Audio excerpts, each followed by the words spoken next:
All right, what is up, everybody? We are here with Workout Breakdown Fittest of the Coast number 3.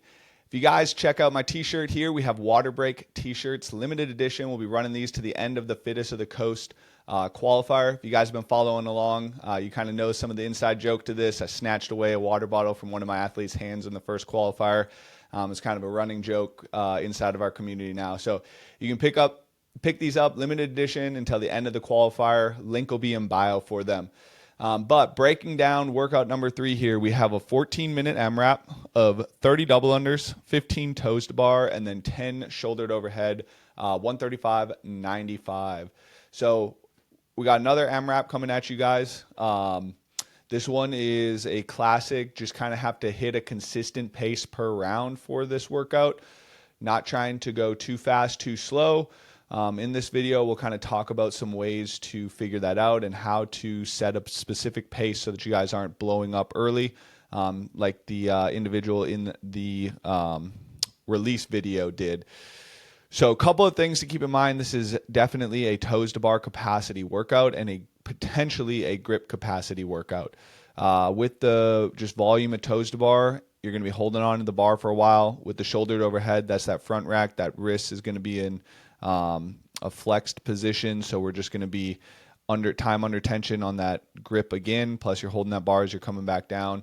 And then as well with those double unders, you kind of got to grab that rope for the double unders. So possibly a grip fatigue factor in there, definitely a shoulder fatigue factor coming in, but also that respiration rate is going to get pretty high in this workout, especially for some of those elite athletes who have a pretty high capacity on their toes to bar, or their shouldered overhead. So a couple of different fatigue factors we have coming in for this one that we want to keep in mind. Some other things that we want to keep in mind is double unders speed needs to be fast, especially if you're in the elite or pro division. Those double unders need to be about a second, 1.25 to 1.5 seconds, or a little bit faster than that. So shorter jump, shorten those jumps up. And then your setup really matters on this one. So we're really looking to make sure that our transitions are pretty fast in this workout. And then we're going from from double unders to bar to barbell. And we kind of have that all within one step of each other. So as soon as you drop that bar, you're going right into those double unders, and trying to just knock those out, turn around, step down, or turn around, grab your rope, go right into the double unders, toes to bar, turn, jump up, and go from there. So a couple different workout strategies for this one. We're definitely going to want to break up early. So the individual male that they had in there was, he went unbroken to start, I think, for his first 2 or 3 rounds. And then by the 4th round, he was getting into his 2+ minutes on this workout per round. Had he broken, he probably would be a little bit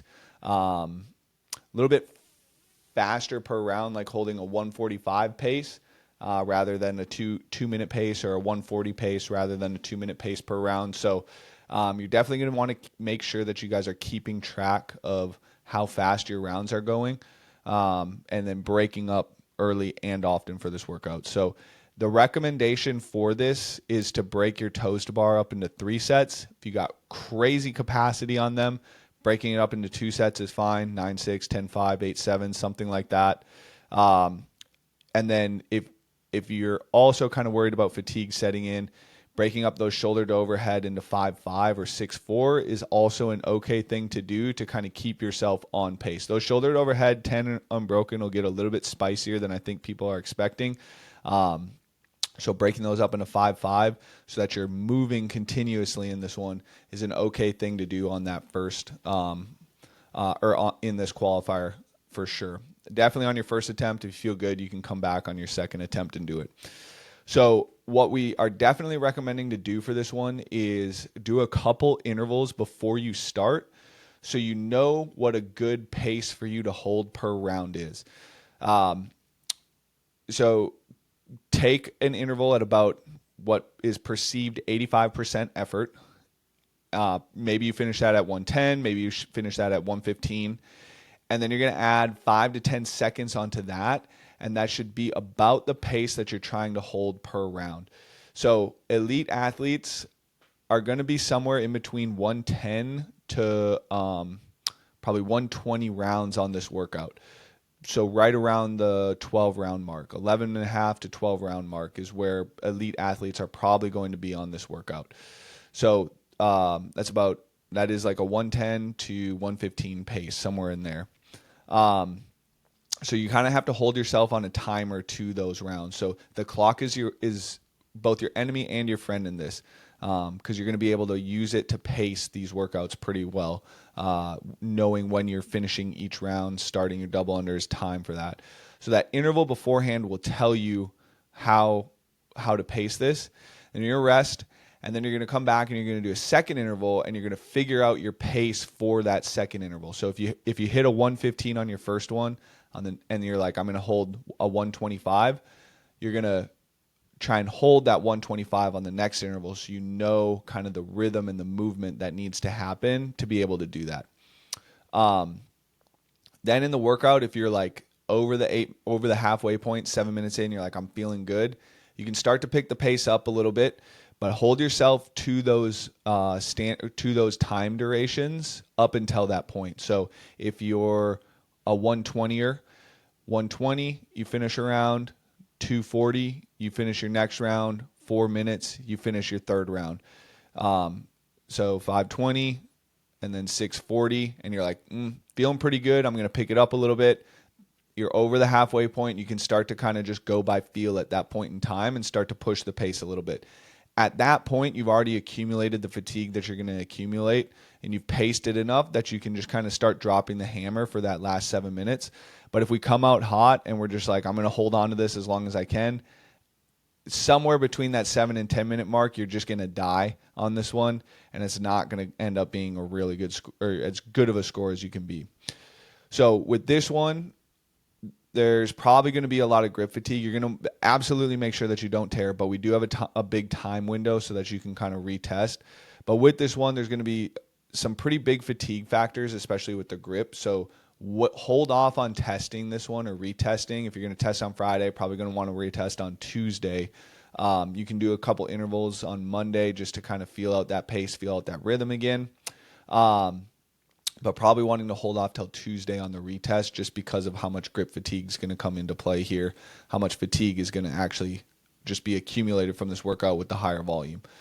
The other thing that you can do on that retest is make sure you can adjust your interval pace so you can dial it in to be more accurate. Let's say you went 125, you held 125 the whole time.